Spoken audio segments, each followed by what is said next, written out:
TV पर रामायण देखकर रावण मतलब अरविंद त्रिवेदी बहुत भावुक हुए। क्या? तुझे कैसे पता?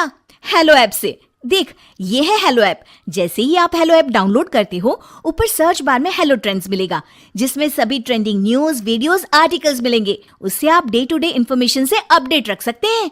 ये तो बहुत अच्छा ऐप है। मैं अभी डाउनलोड करके खुद को अपडेट करती हूँ। कामकाजी बहू। रवीना के 2 बच्चे थे। वो एक बड़ी कंपनी में काम करती थी। उसके ऑफिस जाने के बाद उसकी सास उसके बच्चों को संभाला करती, लेकिन रवीना को इसकी कोई कदर नहीं थी। एक दिन रवीना अपनी माँ से फ़ोन पर कहती है, मम्मी क्या बताऊं, मेरी सास तो बिल्कुल अच्छी नहीं है। वो समझती नहीं है कि मुझे कितना काम करना पड़ता है। एक तो ऑफिस तक का लंबा सफ़र और फिर 9 घंटे लगातार काम। बैठे बैठे तो मेरी पीठ अकड़ जाती है। खुद तो सारा दिन घर में मजे करती है, जब मन करा सोए, जब मन किया खाए। तभी उसकी सास वहां आ जाती है। अच्छा माँ, मैं बाद में आपको फ़ोन करती हूँ। जी मम्मी जी, कोई काम है क्या आपको? क्या हुआ? रवीना बहू, सारा दिन तो तू ऑफिस के मजे लेती है, लेकिन यहाँ ये बच्चे मुझे आराम भी नहीं करने देते।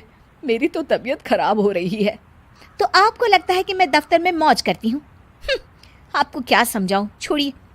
माँ, काम करना भी ज़रूरी है। मजबूरी नहीं होती तो मैं खुद ही अपने बच्चों को देख लेती। अब आज तो छुट्टी है ना, आज तो कम से कम घर का काम कर ले। बहू काम शुरू करती है। बच्चे के साथ काम करना उसके लिए असंभव हो जाता है। वो जाकर बच्चा सास को देती है और कहती है, मम्मी जी ज़रा बच्चा तो पकड़ लीजिए, मैं घर का काम कैसे करूं? जैसे मैं करती हूँ रोज बच्चे के साथ। तुझे बताऊं तो तू सोचती है कि कोई बड़ा काम तो है नहीं, बच्चा तो सोता रहता है। अब देख लिया। खैर, बस मैं यही तुझे समझाना चाहती थी। ला, बच्चा मुझे दे और काम कर।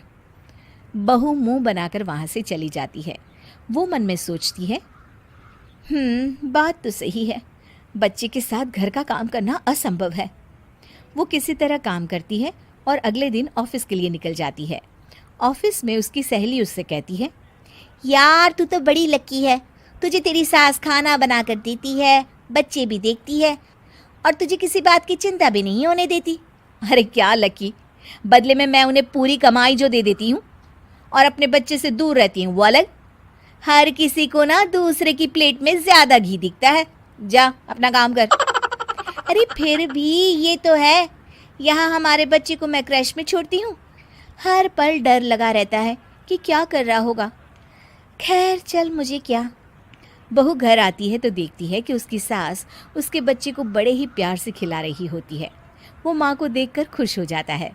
बहू मन में सोचती है कि बात तो सही है, सासू माँ सारा दिन काम करती है, मैं ऑफिस से आकर भी काम नहीं करती हूँ। वो सास के पास जाती है और कहती है, माँ जी थक गई आप? और क्या, सारा दिन चक्कर घीनी की तरह पूरे घर में घूमती रहती हूँ और अब उम्र भी नहीं रही। लेकिन चल, तू बता क्या हुआ, कुछ काम है क्या? बहू कुछ नहीं कहती, मुस्कुराकर वहाँ से चली जाती है। लेकिन अगले दिन सुबह सुबह बहू सास से पहले उठकर उन्हें चाय देती है। अरे, आज सूरज कहाँ से उगा है? तू पहले उठ गई? चल, अच्छा किया, मरने से पहले तेरे हाथ की चाय तो पी ली। चलो अब चलकर किचन में लगूं। माँ जी, आपको आज से काम करने की ज़रूरत नहीं है। काम करने की ज़रूरत नहीं है मतलब? क्या तू करेगी आज से सारा काम? इतने अच्छे तो हमारे नसीब नहीं है भाई। नहीं माँ जी, मैं नहीं करूँगी, ना ही आप करेंगी, बल्कि ये करेगी। तभी वहाँ एक काम वाली बाई आ जाती है। ये कौन है बहू? माँ जी, ये नौकरानी है और आज से सारा काम यही करेगी। मुझे माफ़ कर दीजिए माँ जी, मैं नहीं समझ पाई कि आप थक जाती हैं। आज से आप सिर्फ आराम करिए और मुन्ने के साथ खेलिए। और सास बहू बच्चे के साथ खेलने लग जाते हैं।